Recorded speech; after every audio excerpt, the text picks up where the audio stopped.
Ce YouTuber dévoile comment fonctionne la monétisation YouTube. Au cours des dernières années, la monétisation YouTube a beaucoup évolué. On a également des seuils ou bien des niveaux d'éligibilité également qui ont changé. Il y a des conditions qui ont varié. Il y a de nouveaux outils de monétisation qui sont apparus. Donc dans cette vidéo, je vais te dévoiler tout ce qui concerne la monétisation YouTube. La première chose à savoir, c'est que tu peux commencer à monétiser ta chaîne YouTube avec 0 vues et 0 abonnés. Tu n'as pas besoin... Avec 0 vues. Donc personne ne regarde ta vidéo. Comment tu vas réussir donc à gagner de l'argent? Je me demande bien. Monsieur William Angora, comment avec 0 vues, tu peux réussir à gagner de l'argent? Vous pourriez dire, avec un très faible nombre de vues, avec 10 vues, avec 50 vues, avec 100 vues, on peut gagner de l'argent. C'est possible.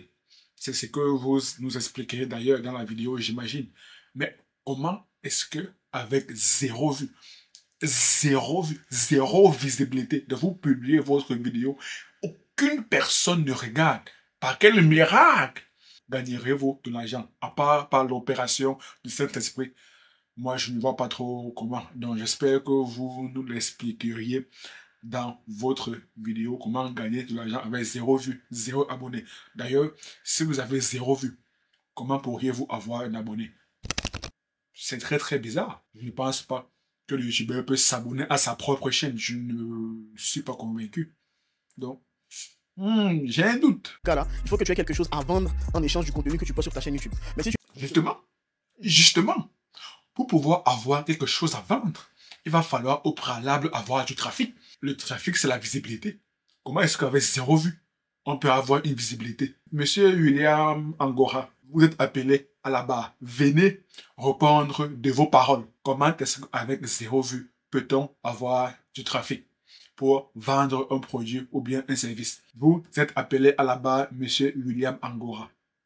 Tu n'as rien à vendre, tout ce qui va t'intéresser, c'est ce que je vais aborder dans le reste de cette vidéo. Alors, concernant la monétisation YouTube, donc le programme partenaire YouTube, tu as deux types de niveaux. Tu as le premier niveau, ou bien le seuil 1, qui te permet d'avoir certaines fonctionnalités de monétisation, mais pas toutes les fonctionnalités de monétisation. Et tu as le deuxième... C'est à savoir 500 abonnés et 3000 heures de visionnage les 365 derniers jours, ou alors 500 abonnés et 3 millions de vues short les 90 derniers jours. Donc, YouTube a essayé d'alléger les critères. Ça, c'est le premier niveau, le seuil 1, qui permet de débloquer certaines fonctionnalités de monétisation.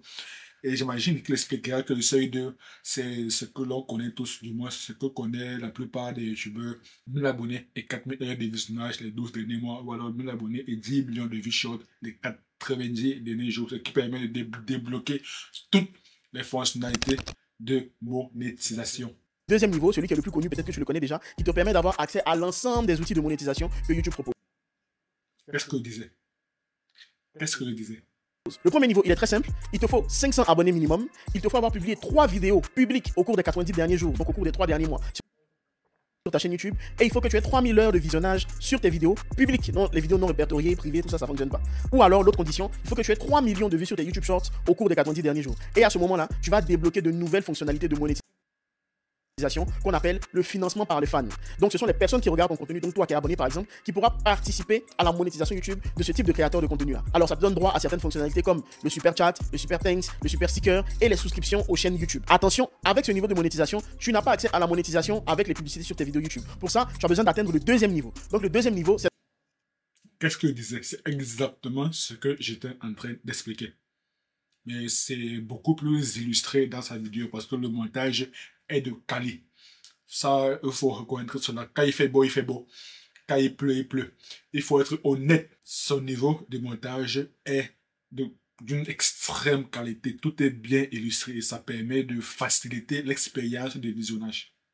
C'est d'avoir 1000 abonnés minimum, c'est d'avoir 4000 heures de visionnage sur tes vidéos publiques ou 10 millions de vues sur tes YouTube Shorts au cours des 90 derniers jours. Alors, tu as compris qu'avoir 500 ou 1000 abonnés, c'est quelque chose qui ne dépend pas du temps. Maintenant, concernant les heures de visionnage, il faut prendre en compte les 12 derniers mois. C'est très simple.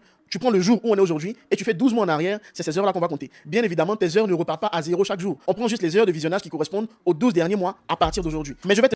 Exactement. C'est bel et bien ce que je suis en train d'expliquer. Il y a un abonné qui, dans les commentaires, avait évoqué qu'il a reçu la notification de la part de YouTube comme quoi il a atteint les 4000 heures de visionnage si mes souvenirs sont bons. Mais il ne réussit pas à savoir pourquoi est-ce qu'il ne réussit pas à être monétisé sur YouTube. Moi, je lui ai expliqué que YouTube comptabilise les heures de visionnage les 365 derniers jours. Les 365 derniers jours. Donc, à l'instant où j'enregistre cette vidéo, YouTube va comptabiliser les 365 derniers jours par rapport à ce jour où j'ai enregistré la vidéo. Et YouTube va comptabiliser ces heures de visionnage et les heures de visionnage des vidéos publiques. Donc, tout ce qui est en privé ou bien en non répertorié ne sont pas comptabilisés. Et tout ce qui est short ne sont pas comptabilisés.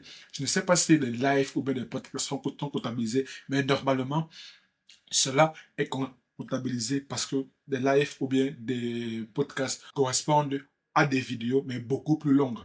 Donc, j'ose croire, ça je ne suis pas entièrement convaincu, mais j'en ferai des recherches. Les vidéos publiques sont comptabilisées, les lives sont comptabilisés et les podcasts sont comptabilisés. Et ce sont le cumul, c'est le cumul de ces 12 derniers mois. Le cumul des heures de visionnage des 12 derniers mois qui sont pris en compte. Les 365 derniers jours. Et non 2024. Et non 2023. Non. Les 365 derniers jours. Très, très important à comprendre. C'est une nuance très importante à intégrer dans son esprit. Te simplifie la vie. Si c'est trop compliqué pour toi, tu vas dans ta chaîne YouTube, dans le YouTube Studio, tu cliques sur l'onglet Revenus et tu verras à quel niveau est-ce que tu te situes. Là, c'est une chaîne YouTube que j'ai, une deuxième chaîne YouTube où tu vois que j'ai dépassé les 500 abonnés, mais j'ai pas les heures de visionnage, etc. Donc, quand tu n'es pas encore dans le programme YouTube Partenaire, tu verras ton évolution et YouTube va te prévenir lorsque tu pourras faire ta demande pour accéder au programme YouTube Partenaire. Maintenant, une fois que tu as ces seuils d'éligibilité, ce n'est pas tout. Il y a certaines conditions qu'il faut respecter avant de pouvoir faire ta demande. Premier élément, il faut respecter les règles de monétisation de YouTube. Ça, je vais pas toutes te les citer. Ensuite, tu dois résider dans un pays ou une région où la monétisation YouTube est accessible. Je pense que tu le sais déjà, mais il y a certains pays, comme par exemple certains pays d'Afrique, d'Asie ou d'Europe, où la monétisation YouTube n'est pas possible. Donc il faut que... En Afrique, à l'instant où j'enregistre cette vidéo, il n'y a que 11 pays africains sur 54 qui sont éligibles à la monétisation YouTube. Seulement 11 pays de mémoire. Si mes souvenirs sont bons, je pense que cela va s'afficher à l'écran. Il y a la Tunisie, il y a l'Algérie, il y a le Maroc, il y a l'Égypte, il y a l'Ouganda, il y a le Zimbabwe, il y a l'Afrique du Sud, il y a le Nigeria, il y a le Sénégal et il y a 2 autres pays qui m'échappent. Mais dans l'Afrique francophone, il y a la Tunisie, le Maroc, l'Algérie, 20 pays m'échappent. Mais je sais qu'il y a 3 pays du Maghreb et un seul pays d'Afrique subsaharienne qui est le Sénégal. Ça, c'est à date, à l'instant où j'enregistre cette vidéo. Peut-être à l'avenir, ce nombre va probablement augmenter. Mais à l'instant T, seulement 11 pays sont éligibles à la monétisation YouTube officiellement aux yeux de YouTube. Il n'y a que ces 11 pays africains.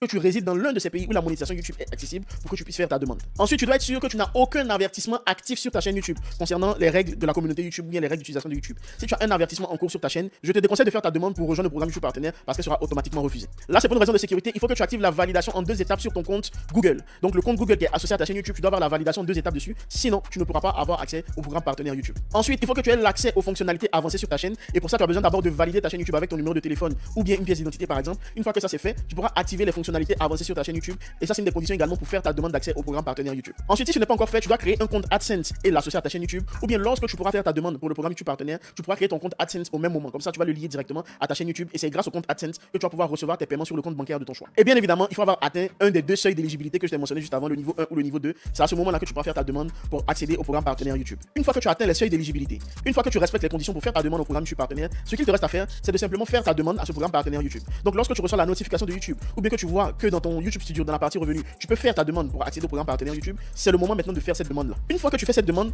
il faut prendre conscience que c'est un être humain, c'est pas un robot, c'est quelqu'un comme toi et moi qui va aller vérifier est-ce que ta chaîne respecte les conditions d'utilisation de YouTube. Est-ce que ta chaîne respecte toutes les conditions que je t'ai mentionnées et que tu as bien atteint les seuils d'éligibilité. Généralement, YouTube dit qu'il y a un délai d'1 mois pour valider ta candidature ou bien pour accepter ta demande ou la refuser, mais généralement, je pense que ça se fait entre 1 semaine et 1 mois maximum. Si tout se passe bien, tu auras accès à toutes les fonctionnalités de monétisation de YouTube si tu atteins le niveau 2 d'éligibilité ou bien à certaines parties, fonctionnalités de monétisation si tu atteins le niveau 1. Maintenant, si tout ne se passe pas bien, qu'est-ce qui va se passer? Ta demande sera rejetée. Alors, plein de gens viennent me dire, William, je ne sais pas pourquoi YouTube a rejeté ma demande de monétisation. Ce n'est pas vrai, parce que dans quasiment tous les cas, YouTube va t'indiquer la raison pour laquelle il refuse ta demande d'accès au programme Partenaire YouTube. Une fois que tu as cette raison-là qui est mentionnée dans le retour qu'ils te feront par rapport à ta demande, il faut que tu fasses ce qu'ils te demandent de faire. Si tu dois supprimer certaines vidéos, si tu dois enlever certaines choses sur ta chaîne YouTube. En fait, c'est comme une demande de visa pour ceux qui veulent voyager et aller à l'étranger.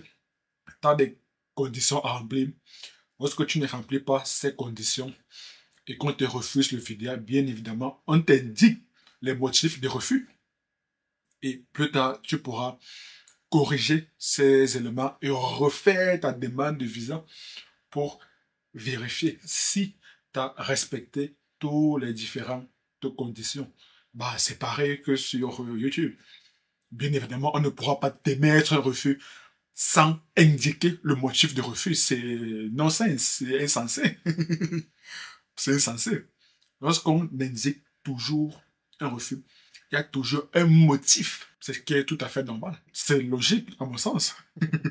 YouTube, il faut le faire avant de faire ta prochaine demande de monétisation. Parce que si tu ne le fais pas et que tu fais une nouvelle demande d'accès au programme partenaire YouTube, ben, ils vont directement refuser ta demande et tu devras attendre 3 mois minimum avant de pouvoir faire une nouvelle demande. Donc ce que je te recommande de faire, si jamais tu as un refus, va sur YouTube ou bien va dans tes mails et tu auras la raison pour laquelle ta demande n'a pas été acceptée. Tu corriges simplement ce qui te demande de corriger et tu attends minimum 21 jours, mais je te recommande d'attendre 30 jours avant de pouvoir faire une nouvelle demande. Et là, si tout est carré, si tout est bon, tu auras maintenant accès au programme partenaire YouTube. Et une fois que ta demande est acceptée, bienvenue dans le programme YouTube partenaire, tu vas maintenant pouvoir gagner de l'argent avec tes vidéos YouTube. Si jamais tu atteins le niveau 2, c'est-à-dire 1000 abonnés, 4000 heures de visionnage, tu vas pouvoir gagner de l'argent avec les publicités qui vont passer sur tes vidéos. Comment est-ce que ça fonctionne? Ça fonctionne avec le CPM. Là, je te parle maintenant en tant que traffic manager parce que je fais aussi des campagnes YouTube pour mes clients en agence. Le CPM, c'est quoi? C'est le montant qu'un annonceur, donc toi et moi qui faisons de la publicité, est prêt à investir pour 1000 vues. Et ce CPM-là, il va varier en fonction de l'audience, il va varier en fonction de l'âge, il va varier en fonction du sexe, en fonction de la localisation des personnes que je veux cibler grâce à ma publicité, en fonction des intérêts si j'en utilise. Donc le CPM, c'est ce que YouTube encaisse comme argent et il va répartir cet argent-là avec toi. Donc ce que toi tu gagnes, ça s'appelle le RPM, donc revenu pour 1000. Le CPM, c'est le coût pour 1000. Donc lorsque tu vas aller dans ton YouTube Studio, que tu vas dans revenu, il faut que tu regardes plutôt ton RPM.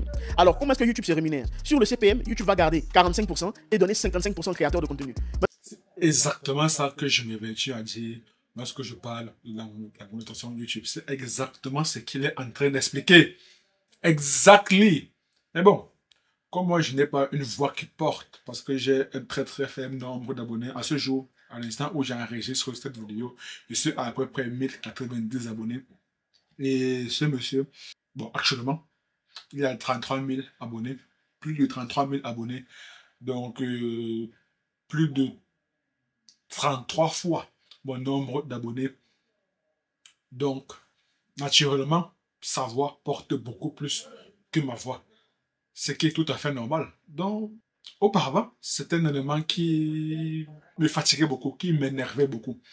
Mais j'ai fini par comprendre cela. J'ai fini par comprendre que c'est tout à fait normal. L'être humain préfère toujours la sécurité. L'être humain préfère toujours suivre la base. L'être humain a ce besoin d'appartenance. D'ailleurs, le besoin d'appartenance est le troisième besoin de la pyramide de Maslow. Après les besoins physiologiques, les besoins primaires, après les besoins de sécurité, viennent les besoins d'appartenance. Donc, c'est tout à fait normal. C'est tout à fait normal qu'une personne préférera toujours suivre ce que William Angora a dit par rapport à moi. Parce que William Angora a beaucoup plus, a largement plus d'abonnés que moi. Lorsque j'ai compris cela, cela a été un game changer et cela a fait en sorte que je n'ai plus de mots. J'ai compris que c'est la vie. C'est tout à fait normal. Et que moi-même, si j'étais à la place d'un spectateur, j'aurais très probablement réagi pareil. Donc, c'est normal. Maintenant, une fois que tu as cet argent qui apparaît dans ton YouTube Studio, tu vois également ce que tu peux gagner sur ton compte AdSense. Comment faire pour encaisser cet argent? Normalement, si ton compte AdSense a été bien créé, tu vas recevoir une lettre de la part de YouTube et tu pourras valider ton compte AdSense. Une fois que le compte est validé, tu dois associer un compte bancaire à ce compte AdSense pour pouvoir recevoir de l'argent. Donc, généralement, il y a plusieurs phases dans le mois, mais le paiement se fait entre le 21 et le 26 du mois suivant. Donc, cet argent, tu vas le recevoir à partir du moment où tu dépasses un certain seuil. Par exemple, je crois qu'en France, le seuil minimum pour recevoir de il me semble que c'est 100 $. Bon, d'après une étude réalisée par Influencer Marketing, ils avaient indiqué que c'est 100 $, dont le seul minimum est de 100 $ lorsque les revenus sont inférieurs à 100 $, alors YouTube ne vous verse pas. Lorsque ça dépasse 100 $ que YouTube commence à vous verser, et comme il a bien indiqué, c'est entre le 21 et le 26 du mois suivant. De YouTube, c'est dépasser au moins 70 € de revenus par mois. Une fois que tu as dépassé les 70 € de revenus, bon, 100 $, donc si on convertit en euros, on est autour de 70, 80 €. YouTube te fait le virement. Si jamais ce mois-ci tu n'as pas dépassé le seuil, mais normalement le mois d'après, YouTube va te faire le virement correspondant à la somme que tu rencaisses au cours des 2 derniers mois. Donc il y a un seuil minimum que tu dois atteindre. Une fois qu'il est atteint, tu auras le virement directement sur ton compte. Maintenant, concernant la comptabilité, comment est-ce qu'on fait William, est-ce qu'on doit déclarer une entreprise, etc. C'est un revenu tout simplement. Il faut te renseigner en fonction de la législation dans ton pays. Je ne suis pas comptable, je ne suis pas expert comptable ou bien juriste, je ne peux pas t'aider à ce niveau-là. Donc rapproche-toi de quelqu'un qui s'y connaît en imposition, etc. et tu auras ta réponse. Maintenant, il est temps pour toi de passer à l'action et d'avoir tes premiers 1000 abonnés sur ta chaîne YouTube. Non, la vidéo est très instructive, très enrichissante. Il n'a réellement balayé tous les angles de la monétisation YouTube. comment fonctionne la monétisation YouTube, quels sont les critères à remplir pour être monétisé, comment activer, donc comment débloquer la monétisation YouTube, que faire au cas où lorsqu'on fait la demande pour être monétisé, que faire en cas de refus. Et également, il a bien expliqué les termes CPM, coût pour 1000 vues, RPM, revenu pour 1000 vues. Il a bien évoqué que le CPM dépend de plusieurs paramètres, notamment l'âge, le sexe, la région géographique de l'audience, la thématique. Plusieurs paramètres influencent le CPM. Donc, réellement, le YouTuber a très peu de contrôle sur le CPM. D'ailleurs, le CPM, c'est le montant que l'annonceur publicitaire verse à YouTube. Donc, le YouTuber a très peu de levier ou bien de contrôle sur ce paramètre. Par contre, sur le RPM, YouTube reverse 55% au YouTuber. YouTube reverse 55% au YouTuber. Ça, c'est en moyenne. En moyenne. Ça, une vidéo très intéressante, très enrichissante. Merci, Monsieur William Angoa. Si vous avez des questions, faites-le moi savoir dans la barre de commentaires parce que moi également, j'ai balayé les mêmes aspects que lui. Donc, si vous avez des interrogations, des zones d'ombre, n'hésitez pas à me les faire savoir dans la barre des commentaires.